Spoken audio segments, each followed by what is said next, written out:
All right, now for our style, we're gonna use some Extra Body Sculpting Foam. And what I love about Paul Mitchell is we've cornered the market on foams.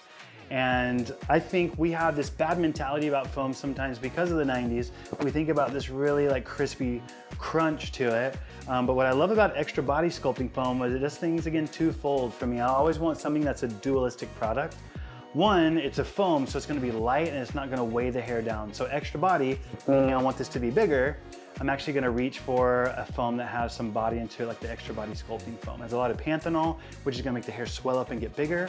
And also it's lighter because it is a foam, and that's one of my main concerns to it. It's also very conditioning. Extra Body Sculpting Foam is one of my go-tos. So what I'm gonna do is I'm gonna put a little pile of it here in my hand, and what I need to know is that it's going to expand, okay? So it's a little bit of a magic trick. You put a little bit in there and then it starts to grow and get bigger. And then what I'm gonna do, depending on how much hair they have or how long their hair is gonna determine how much product that you use. This is my like palm. If I were to close my palms together, it would fill both of them. That's usually my go-to. And now that I'm gonna distribute this into both of my hands, I'm using just my fingers, and I'm gonna start putting that through the surface and through the bottom. So through the surface, through the bottom. I still haven't used everything, so if I feel like I have too much, I can definitely take some off. I don't want to overcommit to it and not be able to take that off. And I'm just going to claw through back to the front, making sure that it's saturated, grabbing some more from my palms if I need to, and just using my fingers to add that in from underneath and from the top. I believe I made a good choice on how much I grabbed because now that is almost gone, I feel like the hair has a good amount of saturation to it. And what I want to show you guys with this is something that's really low maintenance. If someone wants a shorter haircut, but at the same time, they have a couple kids or they have a rigorous work schedule, or they want to work out in the morning and then just be able to leave the gym and not take a blow dryer and not do all of these things, but still have a pretty style.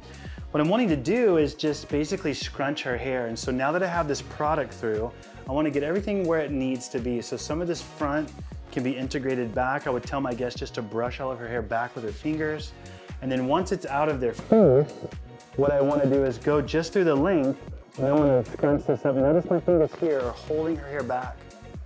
And I want to scrunch this into place and kind of place this with my fingers.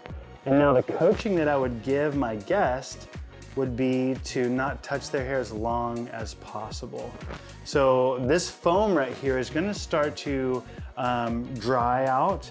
It's gonna some of the moisture is gonna start to leave it, and what it's gonna do is it's gonna create a good amount of hold to it. We have another product called Sculpting Foam, and it doesn't have as much hold to it. So if you have a guest that wants, maybe they don't have unruly hair and they don't need as much control, I would use Sculpting Foam.